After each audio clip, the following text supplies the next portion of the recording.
રીતે ભણાવી રહ્યા છે. નવી નવી જુદી જુદી વિશેષ ટિપ્સ વગેરે, વિશેષ આઈડિયાઝ વગેરે લઈને ભણાવે છે. બહુ સુંદર, બહુ સરસ થઈ રહ્યું છે. ચલો 14 ગુણસ્થાનકના વર્ગની આપણે શરૂઆત કરશું. નમો હરિહંતાણમ, નમો સિદ્ધાણમ, નમો આયર્યાણમ, નમો ઉવજ્જાયાણમ, નમો લોહે સપ્ત સાકુણમ, એસો પંચન મુક્કારો સપ્પ પાપપણાસણો, મંગલાણમ ચ સવ્વેસિમ પડમમ હોઈ મંગલમ. પ્રણામ બધાને. 14 ગુણસ્થાનકનો આપણો વિષય ચાલી રહ્યો છે. એની અંદર પણ પાંચમી દ્રષ્ટિના વિષયમાં ગઈકાલે આપણે વાત કરી. દ્રષ્ટિનું નામ સ્થિરા દ્રષ્ટિ છે. એની અંદરમાં જે બોધની વાત કરી તે બોધ રત્નની પ્રભા સરખો છે. ત્યારબાદ તેની અંદરમાં દોષ જે નષ્ટ થાય છે તેનું નામ ભ્રાંતિ દોષ છે. તે પણ આપણે ગઈકાલે જોયું. જે ગુણની પ્રાપ્તિ થાય છે તે ગુણની પ્રાપ્તિ પણ તત્વ સૂક્ષ્મ બોધ, તે પણ આપણે જોયું.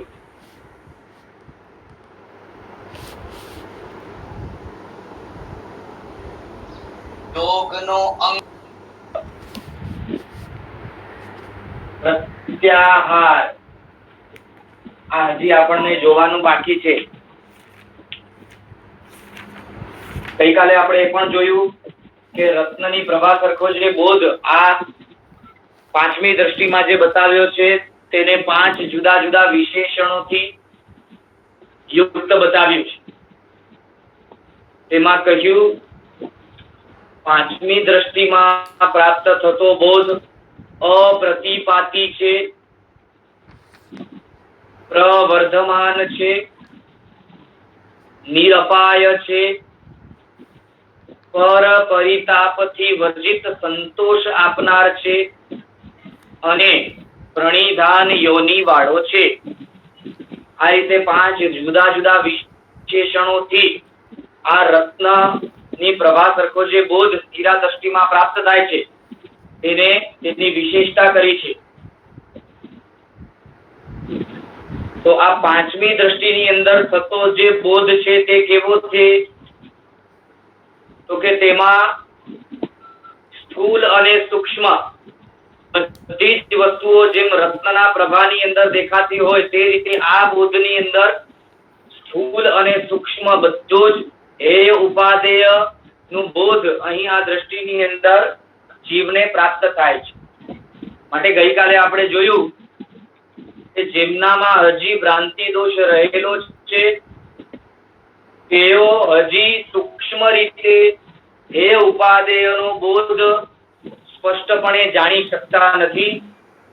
જેમને ભ્રાંતિ દોષ જાય છે, પાંચમી દ્રષ્ટિમાં આવે છે, તેઓ અવશ્ય હેય ઉપાદેયનો બોધ સૂક્ષ્મ રીતે પણ જાણી શકે છે અને માટે તેવા બોધની અંદર ક્યારે પણ તેઓ ગડબડ કરતા નથી.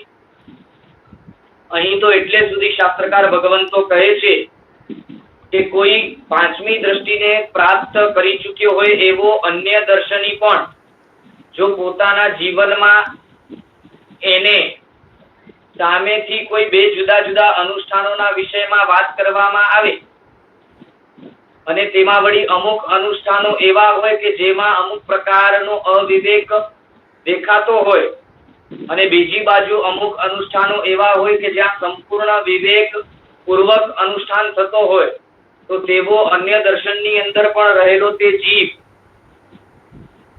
સંપૂર્ણ વિવેક પૂર્વકના અનુષ્ઠાનને જ ગ્રહણ કરવાની બુદ્ધિ વાળો બને છે. દાખલા તરીકે કોઈ એવા જીવને, કોઈ એવા મનુષ્યને, અન્ય ધર્મીને આપણે કદાચ કોઈ સંધ્યાકાળમાં થતો કોઈ અનુષ્ઠાન બતાવીએ, સંધ્યાકાળ અનુષ્ઠાન બતાવીએ અથવા તો પછી તેને પ્રતિક્રમણનું અનુષ્ઠાન બતાવીએ, તો અવશ્ય તે બેયમાં પૃથક્કરણ કરશે, એનાલિસિસ બેવનું કરશે અને સ્પષ્ટપણે એને સમજાશે કે પ્રતિક્રમણ આદિ ક્રિયામાં, વિધિમાં સંપૂર્ણપણે વિવેક છે અને માટે તે તેને જ ગ્રહણ કરશે. એવી રીતે તેનો બોધ ભલે કદાચ પછી તે જૈન દર્શનના અમુક સિદ્ધાંતોથી પરિચિત ન હોય, એટલે કે શબ્દસહ તેનો પરિચય તેને પ્રાપ્ત ન થયો હોય, અથવા તો પછી જૈન દર્શનના અમુક પ્રકારના અનુષ્ઠાનો ના વિષયમાં પણ તેને પરિચય ન થયો હોય, છતાં પણ કદાચ વ્યવહાર ને નિશ્ચય ને આવા બધા શબ્દો પણ એના કાનમાં ક્યારે અથડાયા ન હોય, આવો સૂક્ષ્મ શબ્દ અને શબ્દ અર્થ તેને કદાચ પ્રાપ્ત ન થયો હોય, છતાં પણ આ દ્રષ્ટિમાં રહેલો જીવ એનો ક્ષયોક્ષમ તદ અનુસારી જ હોય કે તેને સ્પષ્ટપણે હેય ઉપાદેયનો સૂક્ષ્મ બોધ પણ થઈ શકે. આગળ જતા આ પાંચમી દ્રષ્ટિમાં જે સંકિત આપણને 100% પ્રાપ્ત થાય છે, તે સંકિતના વિષયના 5 અતિચારોની પણ આપણે વાત કરશું આજે. ગઈકાલે આપણે વાત કરી કે આપણે જે પ્રતિક્રમણની અંદર અતિચારો બોલીએ છીએ તેમાં સર્વપ્રથમ તો 12 વ્રતોથી પણ પહેલા સંકિત વ્રતના અતિચારોના વિષયમાં આપણે બોલીએ છીએ, પ્રાયશ્ચિત માંગીએ છીએ, પ્રાયશ્ચિત કરીએ છીએ. તો ત્યાં 5 પ્રકારના અતિચાર બતાવ્યા છે: શંકા, કંખા, વિત્તિગીચ્છા, પરપાખંડી પ્રશંસા અને પરપાખંડી સંથુવો.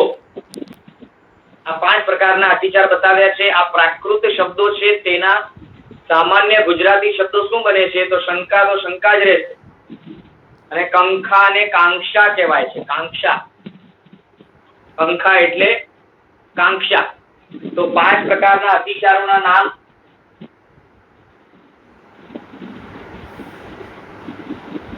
શંકા, પછી સેકન્ડ નંબરમાં કાંક્ષા,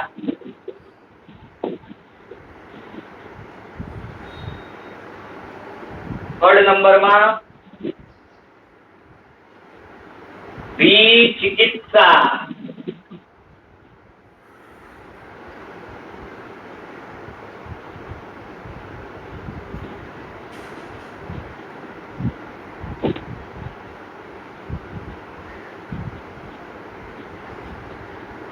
વિચિકિત્સા, વિત્તિગીચ્છા જે છે તેને વિચિકિત્સા કહેવાય. ચોથા નંબરમાં અન્ય દૃષ્ટિ અથવા મિથ્યા દૃષ્ટિ પ્રશંસા. અને 5મા નંબરમાં અન્ય દૃષ્ટિ અંતવ.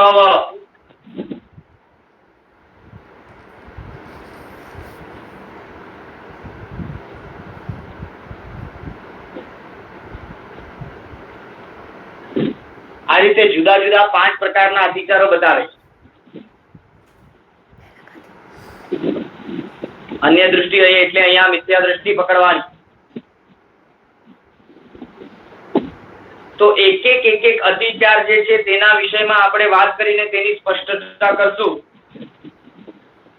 શંકા નામનો જે ફર્સ્ટ નંબરનો અતિચાર છે તેને સમજાવતા શાસ્ત્રકાર ભગવંતો કહે છે, જે જીવ વિવેક પૂર્વક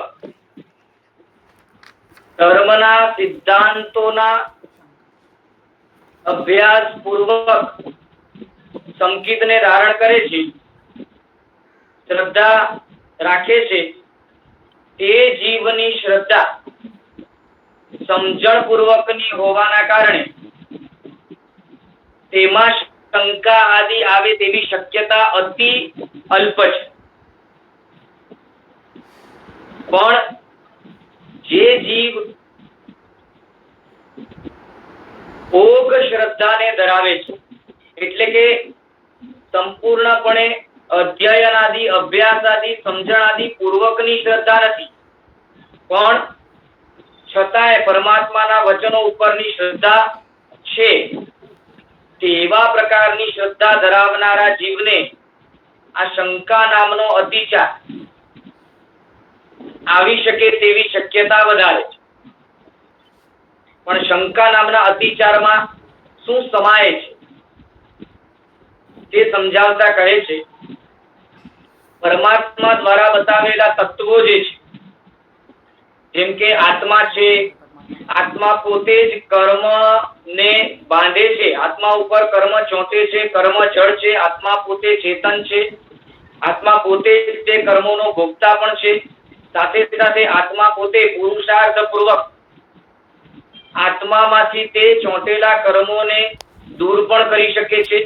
આત્માના શુદ્ધ સ્વરૂપને પ્રાપ્ત કરવા માટે સંવર, નિર્જરા આદિ જે તત્વો બતાવ્યા છે, તે નવે નવ તત્વો પ્રત્યેની સમજણ પૂર્વકની દ્રઢ શ્રદ્ધા જે છે, એ સમજણ પૂર્વકની દ્રઢ શ્રદ્ધા, એમાં શંકા કુશંકા થાય.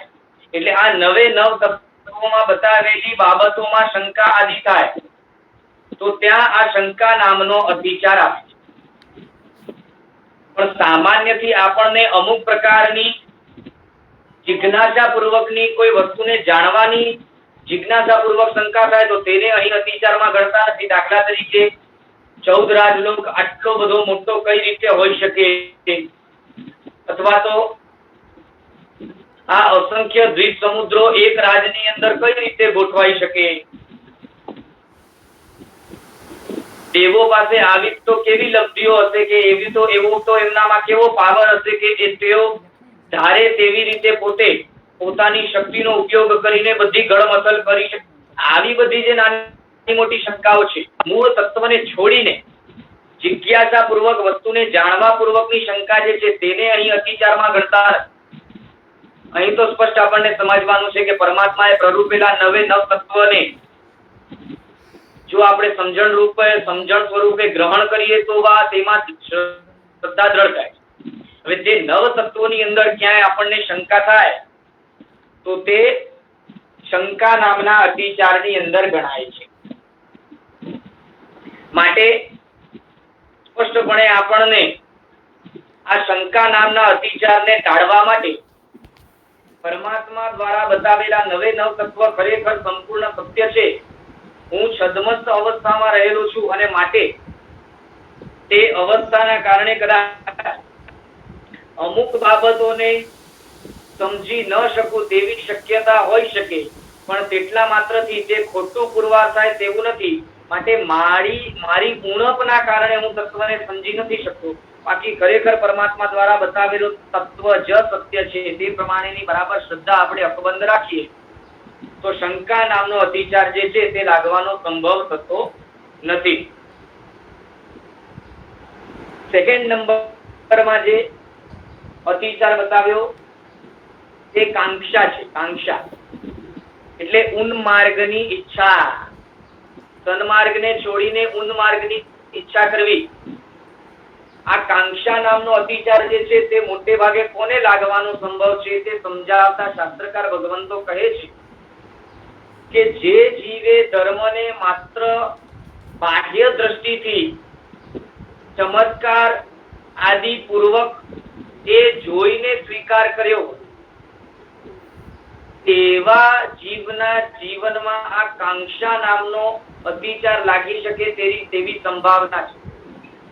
જે જીવે ખરેખર તત્વ રુચિ પૂર્વક, ગુણોની પ્રશંસા પૂર્વક, ગુણોના એનાલિસિસ પૂર્વક, તત્વના મંથન પૂર્વક શ્રદ્ધાને દ્રઢ કરી હોય તેને આ કાંક્ષા નામનો અતિચાર લાગવાનો સંભવ નથી. પણ માત્ર બાહ્ય આડંબર, ચમત્કાર આદિ જોઈને જે ધર્મ પ્રત્યે આકર્ષાયો હોય અને દ્રવ્યથી સંકિત તેનો દ્રઢ થયો હોય તેવા જીવોને જો બીજે ક્યાંય પણ આવા વિશિષ્ટ પ્રકારના અમુક ચમત્કારો વગેરે કે બાહ્ય આડંબર વગેરે દેખાય તો તેમનું ઢળાણ તે તરફ થાય તેવી શક્યતા છે. અને માટે તે સમયે આ કાંક્ષા નામનો અતિચાર એટલે કે ઉન્માર્ગની ઈચ્છા નામનો અતિચાર અવશ્ય સંભવિત બને છે. વર્તમાન કાળમાં આ વૈજ્ઞાનિકો વિજ્ઞાનની અંદર જે નવી નવી શોધો કરે છે એ નવી નવી શોધો અથવા તો નવા નવા આવા ચમત્કારોને જોઈને ઘણા યુવા વર્ગ ત્યાં ફસાયા છે. એવા ચમત્કારો પ્રત્યે અથવા તો એવા નવા નવા ઇનોવેશન પ્રત્યે આંખો ચાર થઈ છે અને તેના કારણે વિજ્ઞાન જે કહે છે તે જ સત્ય છે તેવા પ્રકારની પણ ઊંડે ઊંડી સમજણ મગજમાં બેઠી છે.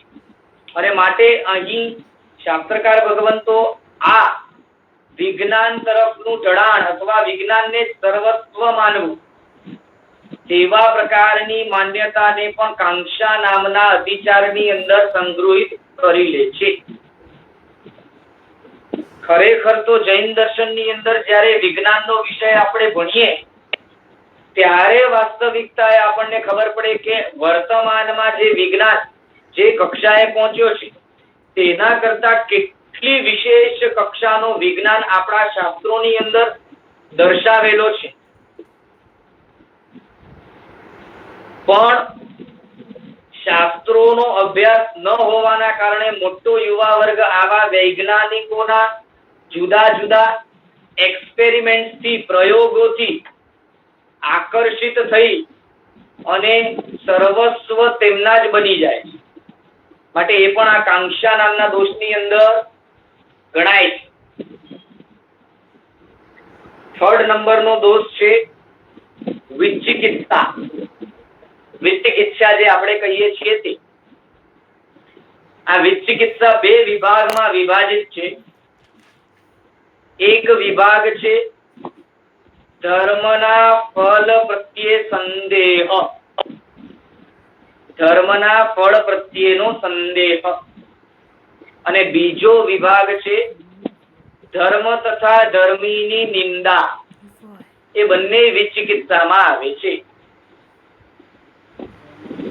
પહેલો વિભાગ ધર્મના ફળ પ્રત્યે સંદેહ અને સેકન્ડ નંબરનો વિભાગ ધર્મ તથા ધર્મીની નિંદા. તો ફર્સ્ટ નંબરના વિભાગની અંદર કહે છે કે ધર્મ કરતે છતે પણ ધર્મના ફળ પ્રત્યે સંદેહ હોય, અમુક પ્રકારના અનુષ્ઠાનો અમુક પ્રકારની આરાધના કર્યા છતાં પણ લાંબે ગાળે પ્રત્યક્ષ રીતે એનું ફળ ન દેખાતો હોય ત્યારે આ વિચિકિત્સા રૂપ અતિચાર લાગી જવાનો સંભવ હોય છે. આટલું બધું કર્યું તો પણ ધર્મનો ફળ પ્રત્યક્ષ દેખાતો નથી. શું ખરેખર ધર્મની અંદર ફળ આપવાની તાકાત છે કે નથી? આવા પ્રકારનો અતિચાર લાગવાનો સંભવ બને છે. માટે આપણા જીવનમાં પણ જો ક્યાંય પણ કોઈ પણ ધર્મ અનુષ્ઠાન આદિ આપણે કરતા હોઈએ તેના ફળ પ્રત્યેની જો સંદેહ વૃત્તિ અંદરમાં પડી હોય તો ખરેખર તેને કાઢી નાખવાની જરૂર છે. સહજ રીતે અહીં એક પ્રશ્ન થઈ શકે, વિચિકિત્સામાં અને શંકામાં ફેર શું? તો પછી શંકામાં પણ સંદેહ છે અને વિચિકિત્સામાં પણ સંદેહ છે. પણ ખાસ કરીને અહીં સમજવાનું છે બંનેમાં જે ભેદ છે ત્યાં વાત કરે છે કે વિચિકિત્સામાં માત્ર ફળ પ્રત્યેના સંદેહની વાત કરે છે.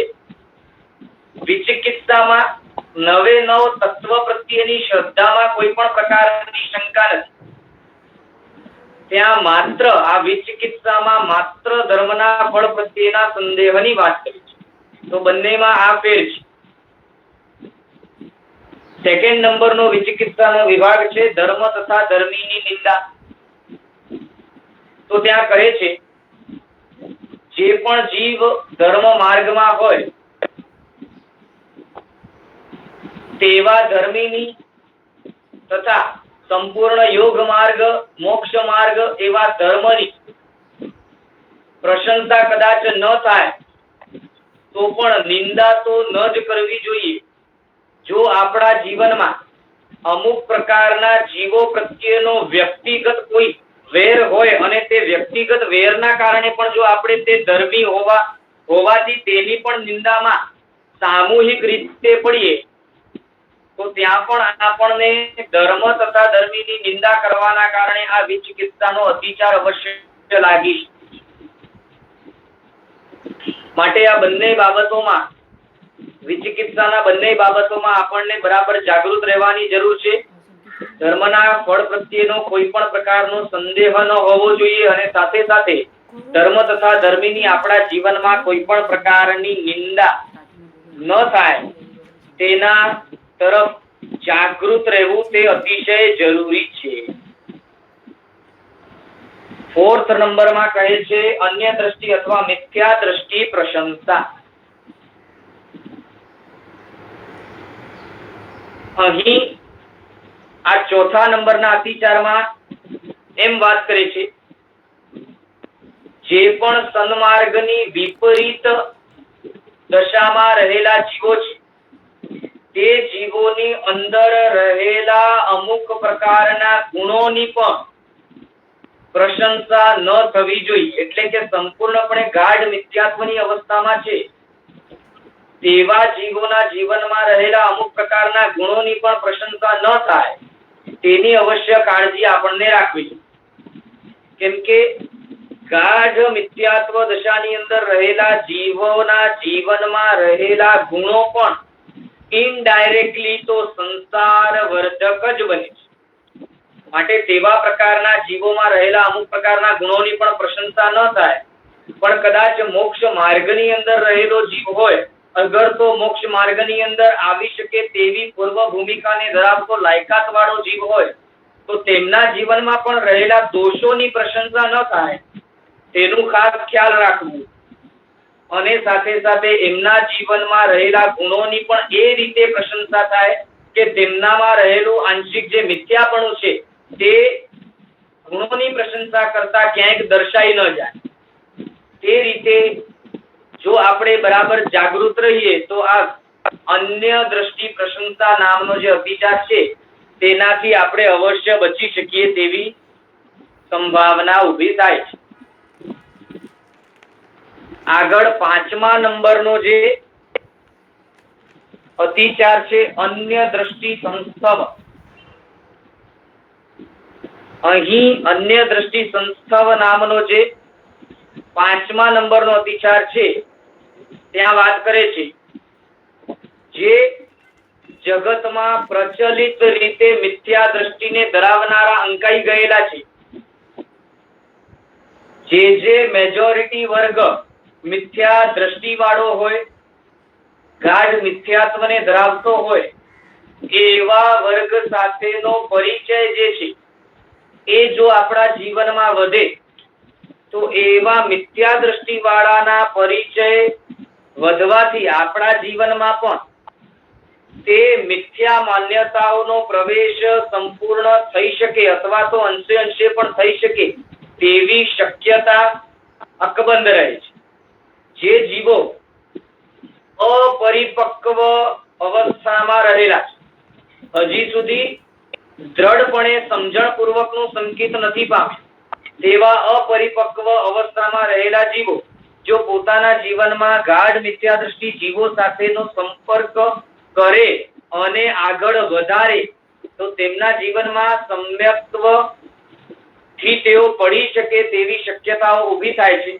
અને માટે શાસ્ત્રકાર ભગવંતોએ બહુ ધારીને ભારપૂર્વક એવું કહ્યું છે કે આવા જીવોએ મિથ્યા દ્રષ્ટિને ધરાવનારા જીવોના સંપર્કમાં રહેવું નહીં, તેમના સાથેનો પરિચય કરવો નહીં અને ન છૂટકે પરિચય કરવો જ પડે તેવી પણ અવસ્થા જો હોય તો ભલે તેવી અવસ્થામાં જાગૃત રહેવું કે એમના દ્વારા ગ્રહણ કરેલું સંકિત મલિન ન થાય.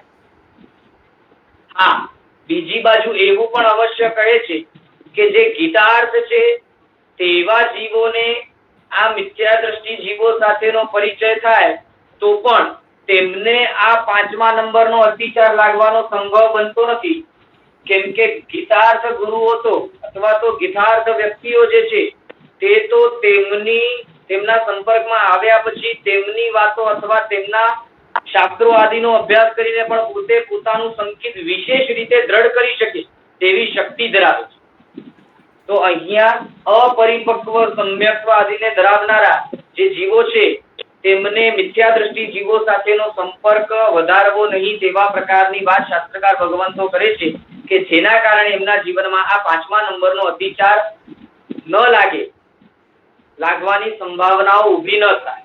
તો આ રીતે જુદા જુદા 5 પ્રકારના અતિચારોના વિષયમાં આપણને સમજાવ્યું છે. જ્યારે પણ આપણે પ્રતિક્રમણમાં આ અતિચારો બોલતા હોઈએ છીએ ત્યારે આપણા બુદ્ધિમાં સ્પષ્ટપણે આપણને એ ખ્યાલ આવવું જોઈએ કે ક્યાંય આપણે આ અતિચાર લાગી જાય બધા તેવી ભૂલ તો આપણા જીવનમાં કરતા નથી ને, અને જો કરી હોય તો અવશ્ય તેનું પ્રાયશ્ચિત ત્યાં અતિચારમાં આપણને લેવું જોઈએ.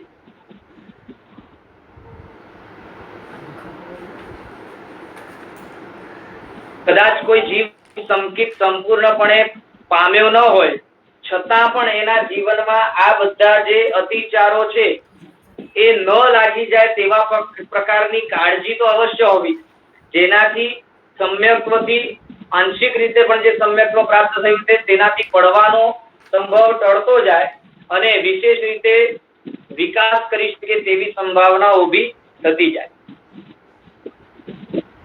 બરાબર છે. આજ માટે આપણે આટલો વિષય રાખીએ. આ પ્રત્યાહાર જે છે એ વસ્તુ લઈ લઈએ અને પછી આપણે અહીં પૂર્ણાહુતિ કરીએ, પ્રશ્નોત્તરી તરફ આગળ વધીએ. તો છેલ્લો જે યોગ અંગ છે પ્રત્યાહાર, આ પ્રત્યાહાર નામના અંગને સમજાવતા કહે છે કે પ્રત્યાહાર એટલે હવે ઇન્દ્રિય આદિ ઇન્દ્રિય મન 5 ઇન્દ્રિય જે આપણને પ્રાપ્ત થઈ છે તે 5 ઇન્દ્રિયો અને મન ના જે વિષયો છે જે સંસાર તરફ જીવને વાળે છે તેવા પ્રકારના વિષયોમાં ઇન્દ્રિયોના અને મનના વિષયોથી નિરોધ કરવો, એટલે કે તેમને બરાબર રોકવા અને જે અનુષ્ઠાનો જે પ્રક્રિયાઓ તેને મોક્ષ માર્ગ તરફ વિશેષ રીતે આગળ વધારી શકે તેવા અનુષ્ઠાનોમાં દ્રઢપણે આગળ વધવાનો પ્રયાસ તે પ્રત્યાહાર છે. એટલે અહીંયા પ્રત્યાહાર નામનો યોગાંગ પ્રાપ્ત કરવા દ્વારા શાસ્ત્રકાર ભગવંતો સમજાવે છે કે હવે જીવ સંપૂર્ણપણે સંસારના કોઈ પણ વિષય કષાય આદિ પ્રત્યે અરુચિ વાળો તો થયો જ છે, પણ સાથે સાથે તે યથાશક્તિએ પોતાની શક્તિ મુજબ તે ઇન્દ્રિયો આદિ વિષયો એને સંસારમાં હજી અટકાવીને ન રાખી માટે એના જીવનમાં એ ઇન્દ્રિયો આદિના વિષયોથી નિરોધ પણ શરૂ થાય છે. ઇન્દ્રિયોના વિષયોને રોકવાનું, કષાયોને રોકવાનું શરૂ થાય છે અને સમજણ પૂર્વક તે ઇન્દ્રિયોના વિષય કષાયો આદિથી બચવાનો પ્રયત્ન કરે છે અને સાથે સાથે મોક્ષ માર્ગમાં હજી વિશેષ આગળ વધી શકે તેવા પ્રકારના પ્રયાસો માટે તેના જીવનમાં વિશેષ બળપૂર્વકનો પ્રયાસ ઉદ્યમ શરૂ થાય છે. માટે એ રીતે પ્રત્યાહાર અહીં આપણને યોગ માર્ગમાં સમજાવ્યું છે. પ્રશ્નોત્તરી તરફ આપણે આગળ વધીએ. જેમને પ્રશ્નો હોય તેઓ પ્રશ્નો પૂછી શકે છે. ક્લાસનું ટાઈમિંગ થોડું ક્લેરિફાય કરવું એવું લખ્યું છે. આપણે 4:15 થી શરૂ કરીએ છીએ, કદાચ 2-5 મિનિટ આગળ પાછળ થઈ શકે અને 5:05 સુધી આપણે ક્લાસ પૂરું કરી લઈએ તેવી ગણતરી રાખ.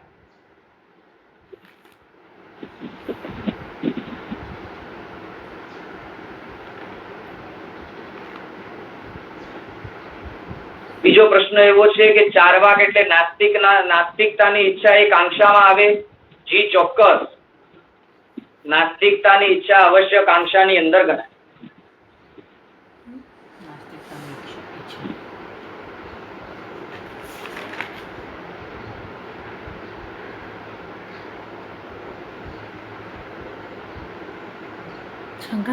નીર અપાય સમજાવો એવો એક પ્રશ્ન છે.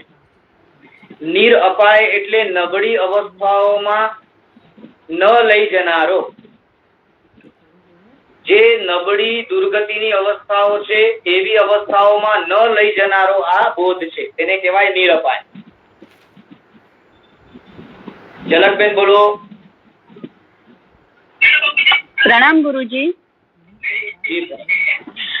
પાંચમી દ્રષ્ટિમાં તમે આજે પ્રત્યાહારનું કીધું ને, તે વિષયો કષાયોને રોકે છે કે રોકવાની શરૂઆત કરે છે એવી રીતે?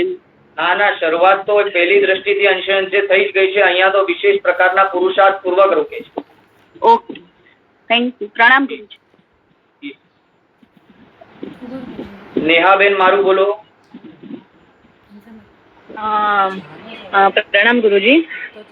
સર, એક ક્વેશ્ચન એવી રીતે હતું કે આપણા જ કોઈ ગુરુ ભગવંત હોય જેમને આપણે દીક્ષા થઈ ગઈ, એમને આપણે માનતા હોઈએ, અને એ જ આપણને અગર કોઈ અન્ય ગુરુનો આપણને કે આમનું ધ્યાન કરો કે આમની કોઈ એક્સરસાઇઝ કરો કે એવું કંઈ કરો, તો પછી કેટલું આપણે એમને આપી શકીએ માની વસ્તુમાં, કે કેવી રીતે આ વસ્તુને? અન્ય ગુરુ એટલે પછી તે જેના વિષયમાં વાત કરે છે, કોણ છે, કેવા છે, કઈ કક્ષામાં રહેલા છે, તે બધું જાણવું પડે. પણ કારણ કે મેઇન સર એમ તો જો પરિચય થાય ને જે વાતો કરે, તો કોઈ પણ મોટા ગુરુ હોય તો એમની વાતોને તો આપણને એમ લાગે ને કે બરાબર છે કરીને એવી રીતે, પણ હવે આપણા જ કોઈ એમણે અગર દોર્યું હોય એમના તરફ, તો થોડું કન્ફ્યુઝન છે સર આ વસ્તુમાં. કે આમાં છે ને, આ પાછો પ્રશ્ન એવો છે કે આમાં કોના વિષયમાં વિશેષ વાત થાય છે એ મહત્વનું છે. જે ગીતાર્થતા ધરાવતા હોય તેવા જો કોઈ ગુરુ ભગવંત હોય અને તેમના તરફ એ દોરતા હોય તો બહુ સારી જ વાત છે. એમાં કઈ એ નથી, કેમ કે આપણા અહીંયા ગીતાર્થોના વિષયમાં પણ છે ને વાત કરતા શાસ્ત્રકાર ભગવંતો જણાવે છે કે ગીતાર્થ ભગવંતોના પણ છે જુદા જુદા સ્તર છે. જગન્ય ગીતાર્થ, મધ્યમ ગીતાર્થ, ઉત્કૃષ્ટ ગીતાર્થ, એ રીતે. તો જે ગુરુ ભગવંતોની નિશ્રામાં આપણે હોઈએ, તે ગુરુ ભગવંત આપણને જેટલું આપી શકતા હોય તેટલું આપણે ગ્રહણ કરી લીધું હોય, ત્યારબાદ હજી વિશેષ આપણે ગ્રહણ કરી શકીએ તેવી આપણામાં શક્તિ હોય, અને એના માટે તે આપણને બીજા કોઈ તેમનાથી પણ વધારે વિશેષ ગીતાર્થ તરફ દોરતા હોય તેવી પણ તેમને અવશ્ય છૂટ છે, એટલે તેવી શક્યતાઓ પણ બને છે. તો અહીંયા પ્રશ્ન તમારો જે છે એ એના ઉપર આધાર રાખે છે કે જેના તરફ દોરે છે વ્યક્તિત્વ કેવું છે, એના આધારે બીજા જે દોરે છે એમનું પણ તેમને પણ માનવું નહીં માનવું, નિશ્રામાં રહેવું, શરણમાં નહીં રહેવું, એ બધું પૃથક એનું એનાલિસિસ થાય.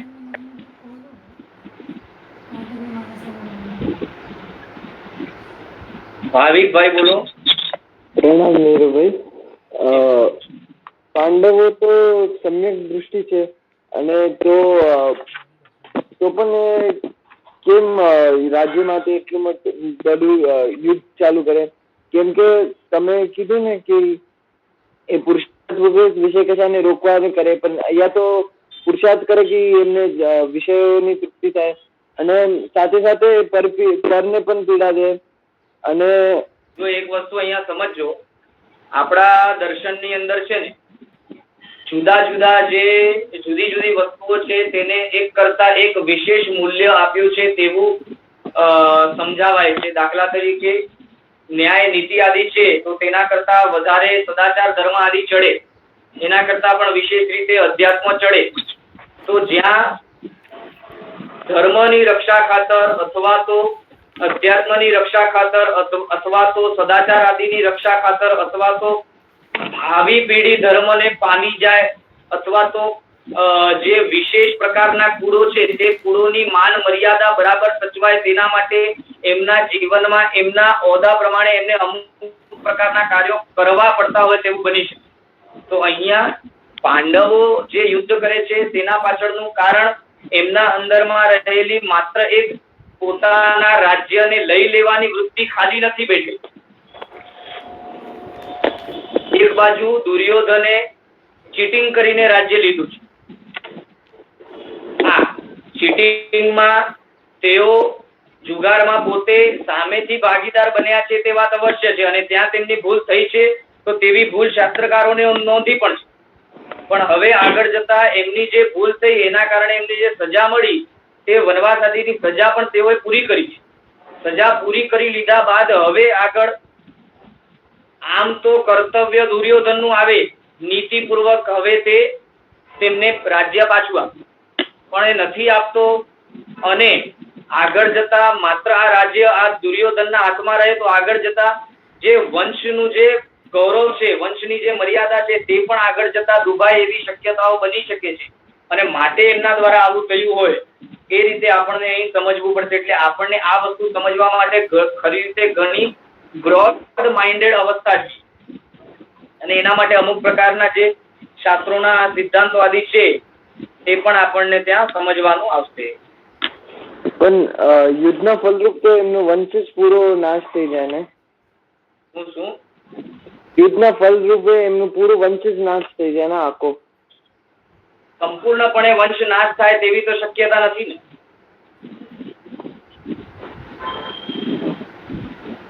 સંપૂર્ણપણે વંશનો નામો નિશાન ખરાબ થઈ જાય અથવા તો નામો નિશાન હટી જાય તેવી અવસ્થા નથી. હા, મોટે ભાગે વંશનો નાશ થાય છે, પણ તેમાં વળી જુઓ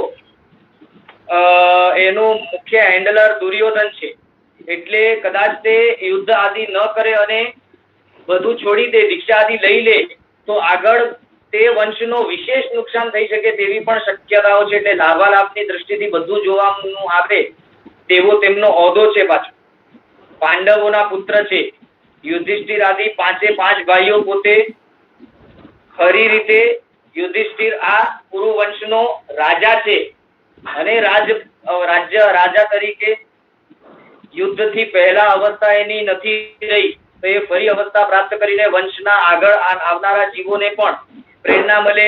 પાછું એમના જીવનમાં જે કુરુ વંશમાં થનારા જે ક્ષત્રિયો છે તે ક્ષત્રિયો નબળા છે, યુદ્ધ નથી કરી શકતા, માટે મેદાન છોડીને ભાગી ગયા. આવો બધો જે વંશની નિંદા ન થાય, વંશનો વ્યવસ્થિત રીતે બરાબર રીતે મૂલ્યાંકન કરી શકે આગળની પ્રજા, તેના માટે પણ એવું બધું તેમને કરવું પડે એવી શક્યતાઓ છે. આ તો વિષય ઘણો ઊંડો છે. એક આખરી પ્રશ્ન, 14 વર્ષના જેટલું પણ વનવાસ હતું 12 વર્ષનો અને અજ્ઞાતવાસ, તે બધામાં ભીમને તો દુર્યોધન પ્રતિ ક્રોધ હતું નહીં, તો એમને કેવી રીતે સમ્યક્ત્વ ટક્યું? અનંતાનુબંધી કસાયમાં ના છે? ના, એક વસ્તુ સમજો, સમ્યક્ત્વ ધારણ કરનારા જીવોના જીવનમાં ક્રોધમાન માયાલોભ અપ્રશસ્ત ન હોય તેવું નથી. અપ્રશસ્ત ક્રોધમાન માયાલોભ અવશ્ય હોય, માત્ર તેમાં તેમની રુચિ ન હોય. એટલે જ્યાં સંપૂર્ણપણે અરુચિ છે છતાં પણ જીવનમાં એ ક્રોધમાન માયાલોભ આદિ કર્મના ઉદયથી આવે છે ત્યાં સમ્યક્ત્વ ટકી શકે છે. માટે આપણે એમ કહી શકીએ કે ભીમને પણ જે દુર્યોધન પ્રત્યેનો ક્રોધ છે તે ક્રોધ પાછો કેવો છે? અરુચિ પૂર્વકનો છે. તો 1 સાલ વધારે કોઈ ક્રોધમાન માયાલોભ ટકે પણ તેમાં રુચિ ના હોય તો સામાન્યથી કહેવાયું છે, બાકી કોઈ એકાંતે એવો નિયમ નથી કે 1 વર્ષ સુધી ક્રોધ ટકે એટલે અનંતાનુબંધી જ બની જાય. એ સામાન્ય નિયમ છે, એ અપેક્ષા વચન છે. બરાબર. જી. ચલો, હજી ઘણા બધા પ્રશ્નો છે. કિરણભાઈ બોલો. પ્રણામ, જય જિનેન્દ્ર. તમારી ખૂબ ખૂબ અનુમોદના. તમારી સ્ટોરી સાંભળી, મેં પાછી લિંક પેસ્ટ કરી છે. લાસ્ટ ટાઈમની લિંક થોડી ગડબડ થઈ ગયેલી આપણી જે હતી એમાં, તો તમે પાછું ગ્રુપમાં મૂકી દેજો પ્લીઝ. અને બહુ સરસ, એટલે આંખોમાં અશ્રુની ધારા જ વહેતી રહી તમારી સ્ટોરી સાંભળીને, કારણ કે થોડી ઘણી સિમિલારિટી હતી મારી પણ.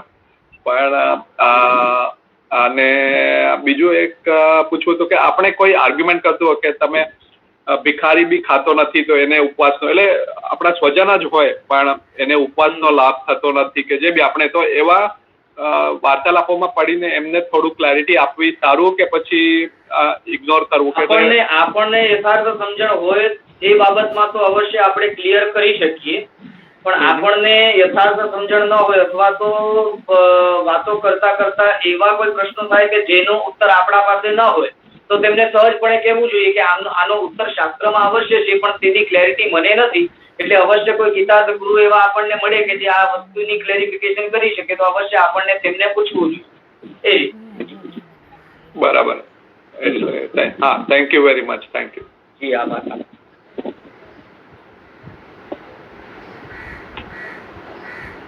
ભાવનાબેન બોલો.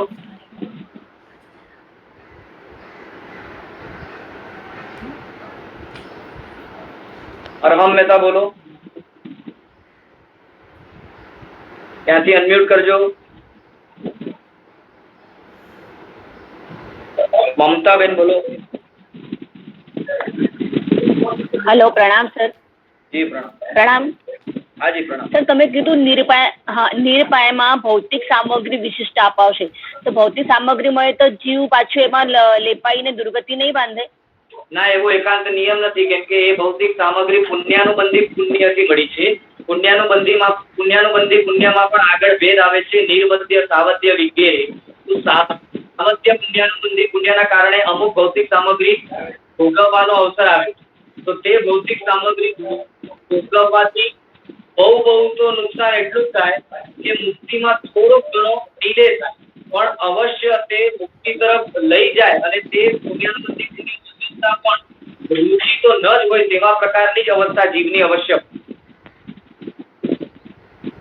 સર, તમે કીધું નીચેલા કક્ષાના રહેલા જીવોના દોષોને સહન કરવાનું, એટલે માધ્યસ્થ ભાવ રાખવાનો, ત્યારથી એના કર્મ પ્રમાણે એમાં દોષ છે એવા? આજે માધ્યસ્થ ભાવ પણ રાખવાનો, સાથે સાથે તેમને પરમાત્માનો માર્ગ મળે તેવા પ્રકારે કરુણા ભાવ પણ રાખવાનો, અને સાથે મારા તરફથી એના સાથે મૈત્રી રહે, એટલે કે એની દર વખતે હું હિત ચિંતા કરું તેવા પ્રકારનો ભાવ હોય. એટલે મૈત્રી ભાવ પણ આવે, કરુણાનો ભાવ પણ આવે, અને આપણા દ્વારા પ્રયાસો થયે છતે પણ જો તે આગળ ન વધી શકે ત્યારે મધ્યસ્થ ભાવ પણ. આભાર સર, બહુ સરસ. ચલો, આજ માટે હવે આપણે એકાદ બે પ્રશ્ન લઈને પૂરું કરશું. માયાબેન બોલો. પ્રણામ સર. જી પ્રણામ. હા, તમે જે કાંસા વિશે કીધું ને, તો એમાં એ સમજાય છે કે અન્ય ધર્મ એટલે સમજો સ્વામિનારાયણ કેવા બધા ધર્મો હોય ને, એમાં આપણે જઈએ તો અત્યાચાર લાગે, બરોબર ને સર? અહીંયા એટલે મને પૂછ્યું છે, આમાં અત્યાચાર લાગે એ બરોબર છે? જો અહીંયા તમે જે વાત કરો છો ને, જૈન દર્શન થોડીક જુદી રીતે સ્પષ્ટતા કરે છે. જૈન દર્શન એમ કહે છે કે જ્યાં મિથ્યા મત પ્રવર્તતો હોય તે મિથ્યા મતનું સમર્થન થાય એવું ન થવું જોઈએ. અને મોટે ભાગે જે સામાન્ય કક્ષાના જીવો છે તેમને તો એવા કોઈ ક્ષેત્રમાં પણ ન જવું જોઈએ કે જે ક્ષેત્રના કારણે એમના અંદરમાં મિથ્યા મતનું પ્રવર્તન થઈ શકે, દ્રઢ થઈ શકે તેવી શક્યતા હોય. અને માટે સ્થૂળ સ્વરૂપે એમ કહેવામાં આવે છે કે બીજા અન્ય દર્શનીઓના જે ધર્મ સ્થળો છે ત્યાં ન જાઓ, તો તેના કારણે મિથ્યાત્વ આદિ આપણામાં પણ પેસી ન જાય તેવી બરાબર કાળજી રહે. બાકી અમુક પ્રકારના હોદ્દાઓને ધરાવનારા લોકોને જીવનમાં એવા કાર્યો પણ કરવા પડે છે કે જ્યાં એમને અન્ય દર્શનોના અમુક પ્રકારના કાર્યો આદિમાં કાર્યરત બનવું પડે છે, પણ એ કાર્યરત બને તેટલા માત્ર માન્યતામાં ફેરફાર થઈ જતો નથી. તો મને એ પણ પૂછવું હતું કે આપણો જૈન ધર્મ જ હોય, જે નવકાર મંત્ર ને જે આપણે કરીએ, જે બધું આપણે શાસ્ત્રનું ભણીએ એ બધું જ હોય છે. તમે શ્રીમદ રાજચંદ્રજી નું નામ સાંભળ્યું છે? શ્રીમદ રાજચંદ્રજી, હા. તો એ સમજો હવે તો એમાં ઘણા જાય છે, તો એના વિશે જો આપણે એમનું સારું કહીએ, એ બધું સારું હોય છે? જો જે વ્યક્તિ દીઠે એ વ્યક્તિની અંદર જેટલા પણ આધ્યાત્મિક જગતને સંગત એવા ગુણો હશે તે ગુણોની અવશ્ય પ્રશંસા કરવાની જૈન દર્શન ના નથી પાડતો. પણ સીધે બીજી તરફ આપણને એટલી પણ સમજણ હોવી જોઈએ કે આપણા ગીતાર્થ ગુરુ ભગવંતો જે છે, આપણા તે ગીતાર્થ ગુરુ ભગવંતો દ્વારા બતાવેલા શાસ્ત્રો અઢળક આપણા પાસે પડ્યા છે, કે જે શાસ્ત્રોની અંદરથી અવશ્ય આપણને સ્પષ્ટપણે સૂક્ષ્મ બોધ પણ મળી શકે તેવી શક્યતા છે. તો જે આપણને પ્રાપ્ત થયું છે તેવા ગીતાર્થ ગુરુઓ પાસેથી સૂક્ષ્મ બોધ આદિ પણ મળી શકે, તો બીજે ક્યાંય જવાનો પ્રશ્ન ઉભો થતો જ નથી. અચ્છા, એટલે સમજો કે ત્યાં ગયા હોય તો એનું કારણ એ હોય કે ત્યાં અનુકૂળ ધર્મ છે એમ? આ બની શકે, એવું પણ બની શકે. હા એ જ. અમુક પ્રકારની અનુકૂળતા પૂર્વકનો ત્યાં ધર્મ બતાવેલો હોય તો તે અનુકૂળ દશાથી અંજાઈને પણ ત્યાં જવાનું કારણ બની શકે. અને એમની આપણે પ્રશંસા કરીએ તો આપણને કાંસા નામનો વિચાર લાગે. હા, જે મિથ્યા મતનું પ્રવર્તન કરતા હોય તેવા વાતોમાં આપણે પ્રશંસા કરીએ કે મત ધરાવીએ તો અવશ્ય લાગે. Okay, thank you. જી જી. ચલો હવે આજ માટે આપણે એટલું રાખીએ. જીનાજ્ઞા વિરુદ્ધ બોલાયું હોય તો મિચ્છામિ દુક્કડમ. સર્વમંગલ માંગલ્યમ સર્વ કલ્યાણ કારણમ પ્રધાનમ સર્વ ધર્માણામ જૈનમ જયતિ શાસનમ જીન શાસન દેવ કી જય. પ્રણામ બધાને. આપનો નીરવભાઈ. જી ખૂબ ખૂબ આભાર.